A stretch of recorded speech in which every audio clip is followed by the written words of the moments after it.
folks, I'm PK and I'm back here this time with a new family acquisition, Zoe. That is a new member of the family and she's always here with me. And I'm going to talk about the World Cup 2018 that this time will take place in Russia. And we got to say it's a time in which we're all concerned about possible terrorist attacks. We've got to say that France and England are two countries that have suffered recent terrorist attacks, and this is also a concern that we have to keep in mind.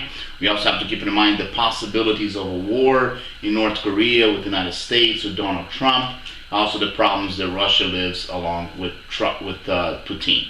But if we move on, we've got to talk about soccer now.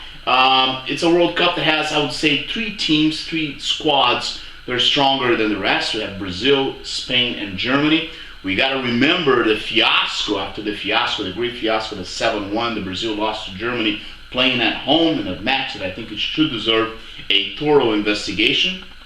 Brazil had suffered a coup, not a military coup, but a civilian coup in which the president of Brazil, Dilma Rousseff, was removed from power. In its place, Michel Temer became the new president. The president was not elected. It was the vice president that assumed the role and changed completely the economical scenario and economical policies that Brazil presented, including abusive increases in the price of fuel.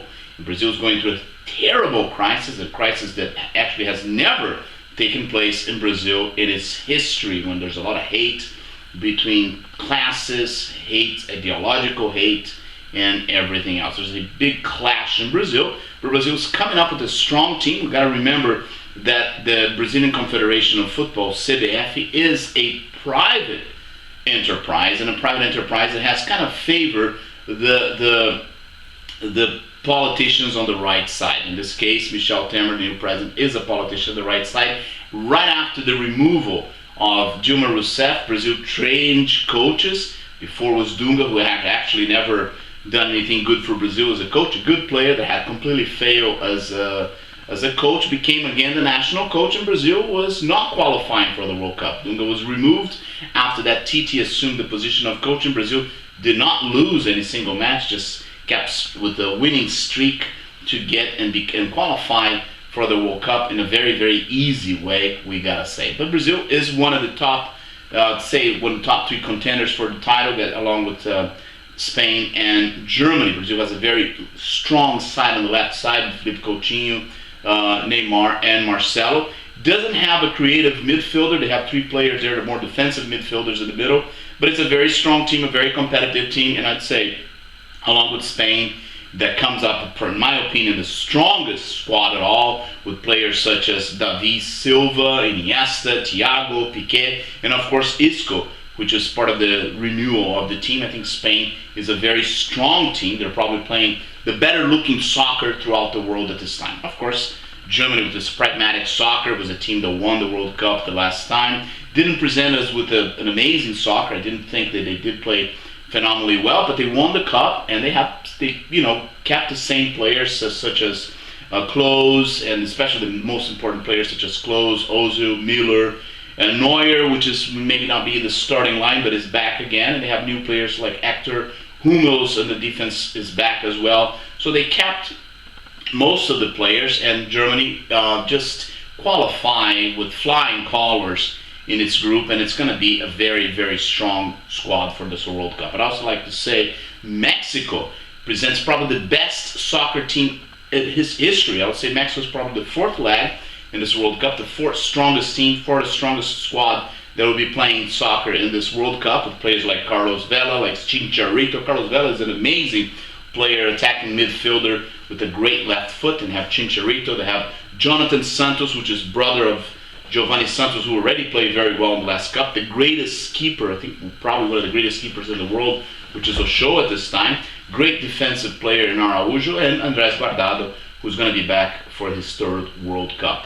Belgium, the Belgian team is very strong, with Lukaku up front, with the great midfielder Hazard, with Wilmer, and Philippe de Bruyne, which I think is like the brain of that team, the brain of the squad. There's always like passing the ball onto Hazard and Lukaku. That's a very strong team, a team that also plays very pretty soccer, and I think they're going to go very far. Besides these five squads that I detached from the rest, we have France and England, which are, have a lot of traditions in soccer and football. They have won World Cups before, and they come up this cup with good teams, with good squads. England comes with the Harry Kane and also Ali, who's a very good midfielder, and France has Griezmann. But I think it's not enough to reach the finals, maybe not even the semifinals of the World Cup. They're going to reach the quarterfinals. I don't know if they have anything to go beyond that. Another team that I don't think has anything to go beyond that is Argentina, which of course has Messi, and when you have Messi, a player that has extraordinary skills, you can do everything, you can do anything. However, Argentina team did not renew. They don't have a very strong squad. They brought the same players, which are older than they were in the last World Cup. And World Cup, that we have to say they reached the final, but not playing great soccer, relying on a lot of luck when they play the match against Switzerland and against Belgium, which are two matches that I don't think they deserved to win, but they got there.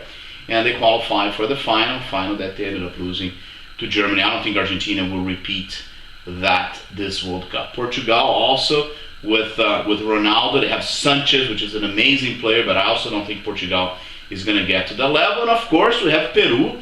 Peru has it's playing surprisingly football with players like Farfan and Carrillo up front, with a very strong midfielders with Tapia, Cuevas, Yotun. Very, very strong squad, Peru, and I think they're going to go very far in this World Cup. Of course, we talk about Russia, which is playing at home, the host of the World Cup. They don't have a great team, but we never know what they're going to do. Like as we know, Russia sometimes uses some unethical ways means to get where they want, and they have the president of Putin, which is, it's not somebody who's very trustworthy, and we know FIFA is also not trustworthy, so we don't know how the referees are going to act with the pressure from the crowd. But the fact is, the Russian team is not a team that would qualify for the second round. I don't even think they would qualify for the World Cup period. Other than that, more than the teams that are going to be in this World Cup, we have to talk about the teams that are not going to be in the World Cup, such as the United States, that lost the qualification in the very, very end when and ended up losing that match, and then Mexico and Costa Rica also lost their matches, and a combination of results that removed the U.S. from the World Cup. U.S. that was, in which soccer is developing very fastly, but this time they're not going to be there. Italy is not going to be there since 1962. The Italian team was always was present there, winning some World Cups like in 1982, in 2006. It's always one of the powerhouses of the World Cup and won't be there. And the same thing for Holland with the great Robben, that is not going to be present in this World Cup. Holland that reached three finals since 1974 and has always presented players such as Johan Cruyff, such as Bergkamp, Davids, Rosenbrink, Neskens, and many other amazing players that have come from that country. So, from talking about this 2018 World Cup, the champion is going to be one of these teams. Once again, I detach Brazil, Spain, and Germany, with Mexico and Belgium running on the side. But that's about all. And the rest, they're just going to be supporting actors in this World Cup. Tomorrow, I'm going to come back and talk about Group 8, which has Uruguay, Egypt, and Russia, and Saudi Arabia. So stay tuned with PK, the soccer guy. See you next time!